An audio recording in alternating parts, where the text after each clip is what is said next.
शुभ संध्या। हम अक्सर जानते हैं कि जैसा राजा वैसा प्रजा, लेकिन आज हमारे सामने एक ऐसा नाटक प्रस्तुत होने जा रहा है जहां पर इसका उल्टा ही सच होता है। शुभ संध्या। आज का व्यापक और हास्यपूर्ण नाटक अंधेर नगरी चौपट राजा। टकेसर भाजी टकेसर खाजा। इस नाटक के माध्यम से हिंदी भाषा के सर्वश्रेष्ठ कहानीकार भारतेंदु हरिश्चंद्र जी ने उस समय की व्यवस्था पर व्यंग किया था, जहां न्याय और अन्याय, सही और गलत में कोई फर्क नहीं है। इस नाटक को रंग रूप देकर निर्देश किए हैं हमारे प्रिय गुरुजी निरंजन पृष्टि और गुरुमाँ स्वप्ना रानी मलिक। तो चलिए बिना किसी देरी के हम आपको ले चलते हैं उस अनोखी उस उलझी नगर के सैर पर। तो आइए देखते हैं क्या होगा जब अंधेर नगरी चौपट राजा का राज होगा। तो चलिए एक जोरदार तालियों के साथ स्वागत करते हैं अंधेर नगरी चौपट राजा के सभी कलाकारों का। बच्चा नारायण दास नाड़े, यो गुरुजी, ये नगर देख रहे हो, दूर से कितना सुंदर प्रतीत हो रहा है। कुछ भी क्या मिले जो राम जी को भोग लगे। यो गुरुजी, ये नगर नारायण के असर से अति ब्यूटीफुल लग रहा है। जो है सो है, मगर भिक्षा भी ब्यूटीफुल मिले तो आनंद ही आनंद होगा। तो तुम एक काम करो, तुम पश्चिम की ओर जाओ और बच्चा गोवर्धन दास तुम पूर्व की ओर जाओ, और जो भी कुछ सीधी सामग्री मिले उसे सीधे राम नाम को बाल भोग लगाओ और तुम्हारा कल्याण हो।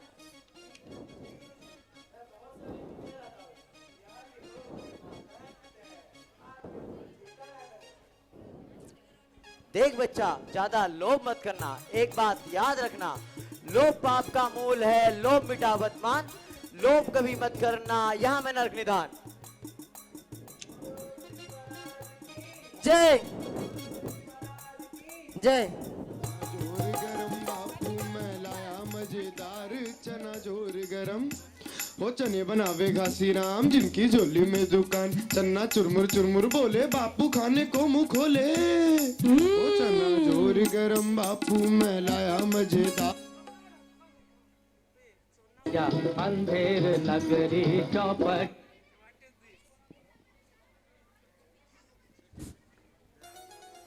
कबाब गर्मा गर्म मसालेदार 84 मसाला 72 अंश का। जो खाए सो होठ चाटे, जो ना खाए सो जीभ काटे। ले कबाब का ढेर बेचा टके से। गोल गोल से रंग बिरंगे लाया हूँ मैं गुब्बारे। गोल गोल से रंग बिरंगे लाया हूँ मैं गुब्बारे। गुब्बारे लाया हूँ।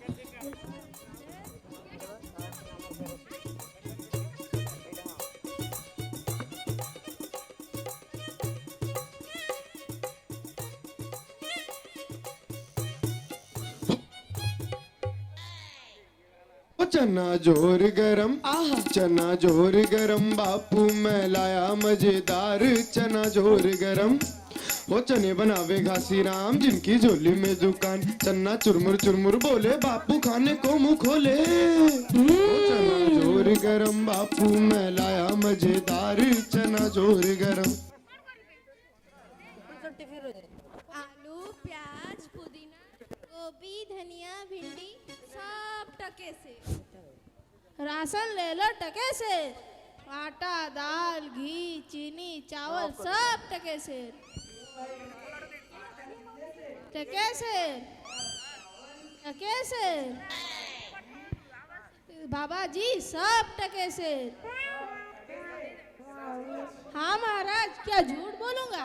जलेबियाँ गर्मा गर्म, जलेबियाँ गर्मा गर्म, घी में गरास चीनी तरातर चाशनी में चवाचव। ले भूर का लड्डू, जो खाए सो पछताए, जो ना खाए सो भी पछताए। रेबड़ी कड़ाका पापड़ पड़ाका, ऐसी जो हलवाई जिसके 36 को में भाई।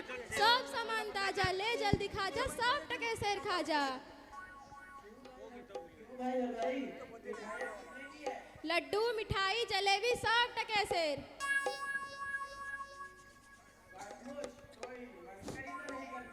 नहीं बाबूजी, इस शहर का शान यही है, यहाँ सब सामान टके सेर ही मिलता है। अंधेरी नगरी चौपट राजा।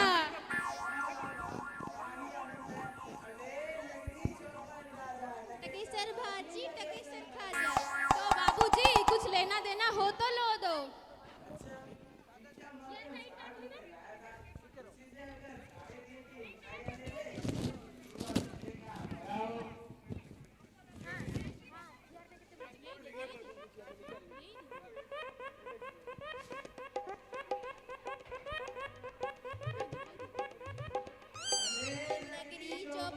राजा टकेसर भाजी टकेसर खाजा।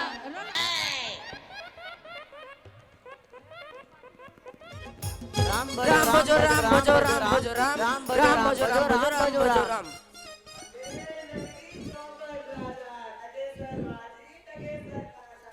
बच्चा गोवर्धन दास बता क्या लाया, मुझे तो गट्टी भारी मालूम पड़ रही है।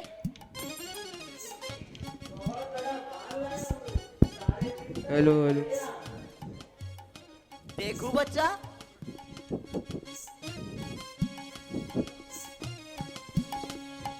इम्पॉसिबल। वाह वाह वाह, इतनी सारी मिठाइयाँ ईसा। कहाँ से लाया, किस परमात्मा से भेंट हुई।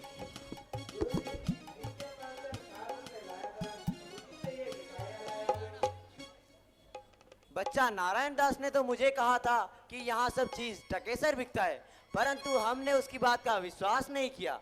बच्चा ये कौन सा नगर है और यहाँ के राजा कौन है। आपको नहीं पता, यहाँ सारी नगरी को पता है। ये है आदेल नगरी चौपट राजा, टकेसर बाजी टकेसर खाजा। तो बच्चा ऐसी नगर में रहना उचित नहीं है। सब उचित है, 2 पैसे पास होने पर पेट भर जाता है और दूसरी नगरियों में दिन भर भीख मांगने पर भी उपवास रहना पड़ता है। देख बेटा मेरी बात मान, नहीं तो पीछे पछताएगा। देख बेटा मैं तो जा रहा हूँ, परंतु कह दे रहा हूँ कि अगर कोई भी संकट आए तो मेरी स्मरण अवश्य करना। प्रणाम गुरुजी, मैं नित्य आपका स्मरण करूंगा। सदा सुखी रहो। नगरी की चौपट राजा पधार रहे हैं।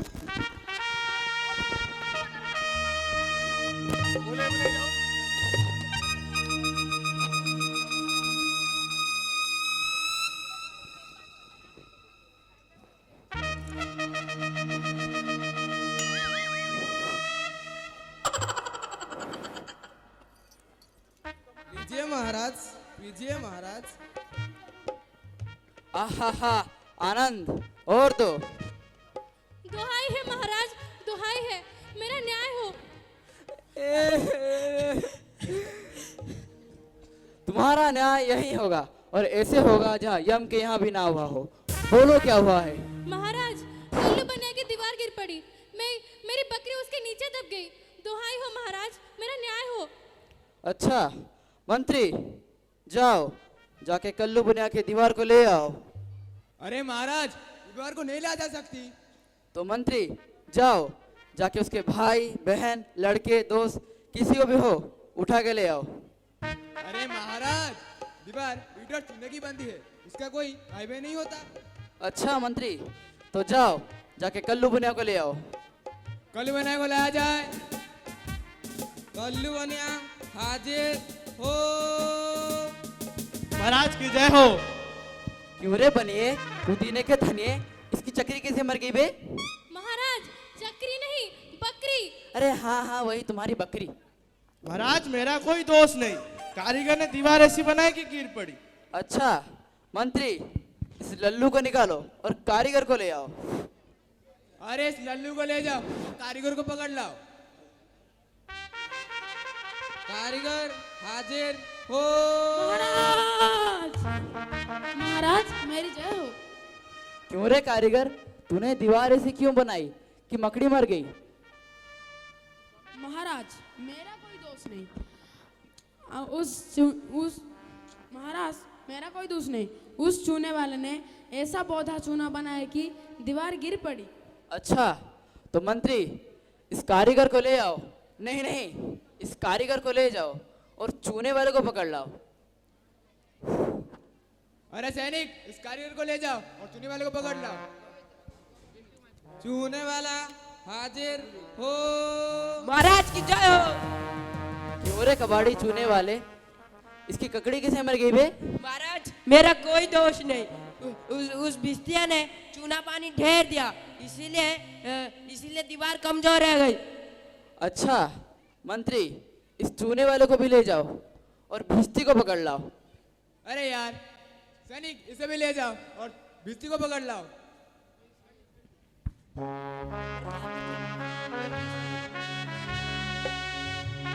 भिस्ती वास्ते हाजिर हो। महाराज की जय हो।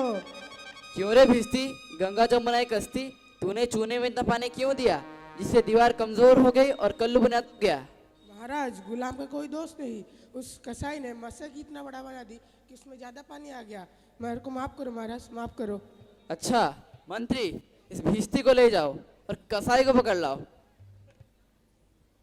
अरे इस भिस्ती को भी ले जाओ और कसाई को पकड़ लाओ। कसाई हाजिर हो। महाराज! क्यों रे कसाई, तूने मसा कैसी क्यों बनाई कि दीवार गिर गई और कल्लू बना दब गया? महाराज मेरा कोई दोष नहीं, उस गडरिया ने टक्के पर इतनी बड़ी बेट बची कि उस मशा की बड़ी बन गई। अच्छा मंत्री, इस खबीज के बच्चे को ले जाओ और गडरिये को पकड़ लाओ। अरे इस खबीज को भी ले जाओ और गडरिया को पकड़ लाओ।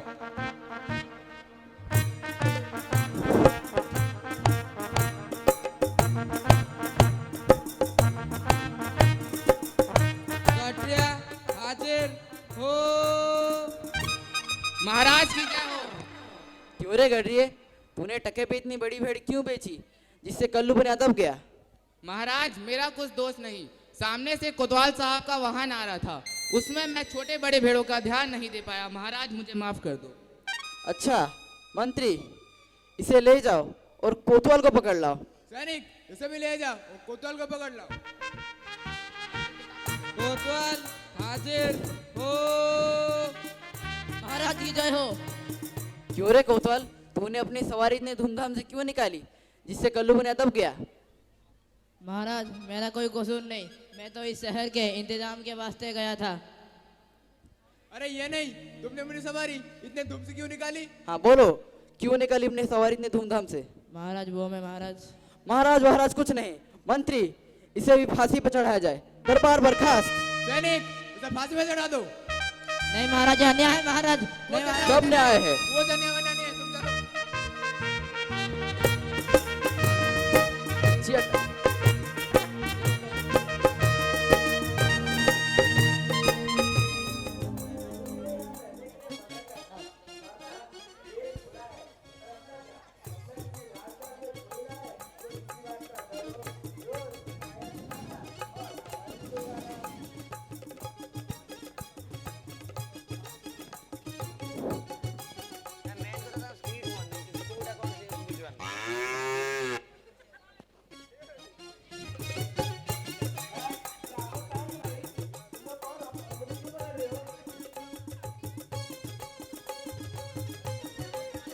महाराज चलिए, नमो नारायण कीजिए।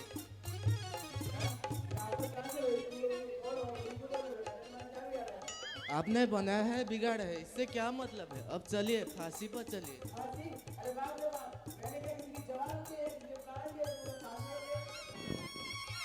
आप बड़े मोटे हो, इसी वास्ते आपको फांसी दी जाती है।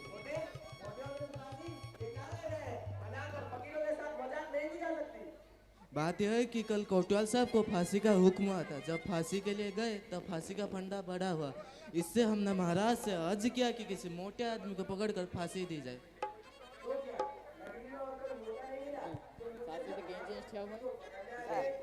इसमें दो बात है, पहली तो राजा की न्याय से कोई मोटापा नहीं है, दूसरी बात अगर मोटापा आ जाए तो ना जाने दरबार में जाके क्या बोले, इसी बात से आपको फांसी दी जाती है।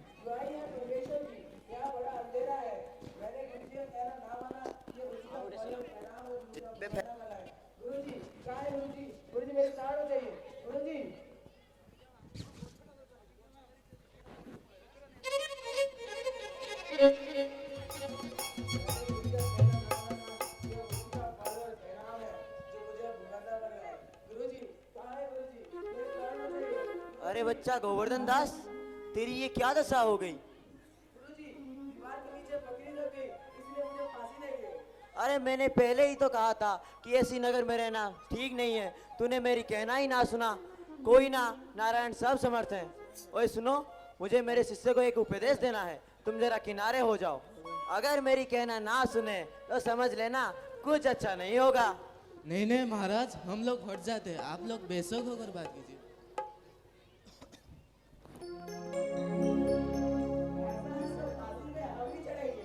अरे नहीं, हम चढ़ेंगे। अरे इतना समझाता नहीं मानता, हम बुड्ढे हैं, हमको जाने दे। नहीं नहीं, हमको जाने दे। अरे ये क्या गोलमाल है? महाराज, गुरु भी बोला है फांस चढ़ेगा और शिष्य भी बोला है फांस चढ़ेगा। अरे बाबूजी, आप काहे फांसी चढ़ना चाहते हो? महाराज, इस पर ऐसा प्रतीत होता है कि जो पहले मरेगा वो सीधा वैकुंठ जाएगा। तो बाबूजी, हम ही फांसी चढ़ेंगे।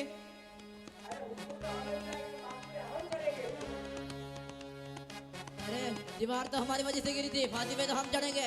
अरे हम चढ़ेंगे, हम चढ़ेंगे, अरे हम चढ़ेंगे, हम चढ़ेंगे, हम चढ़ेंगे, हम अरे चढ़ेंगे, हम चढ़ेंगे, अरे चुप! अरे हम चढ़ेंगे। राजा कौन? आप सरकार। तो वैकुंठ जाने का अधिकार पहला किसका है? आप सरकार। तो मंत्री, चढ़ाओ मुझे फांसी। चलिए महाराज, फांसी पे चलिए।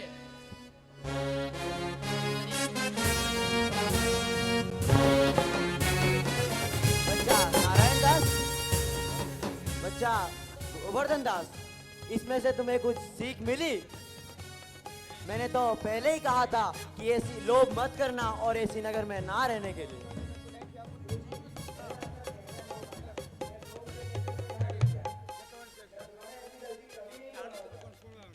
मैंने तो तुम्हें पहले ही कहा था, अगर लोभ ना करते तो ऐसी प्रतीत ना होती। प्रिय दर्शक समाज, जिंदगी में लोभ कभी मत करना। लोभ मृत्यु का ही कारण होता है। लोभ, अहंकार और अभिमान मृत्यु का ही कारण होता है। राजा के लोभ के कारण उसे खुद को ही फांसी चढ़ना पड़ा। धन्यवाद। अंधेर नगरी चौपट राजा, जिस मोल भाजी उस मोल खाजा, उस मोल खाजा हो। अंधेर नगरी चौपट राजा, अंधेर नगरी चौपट राजा, अंधेर नगरी चौपट राजा, अंधेर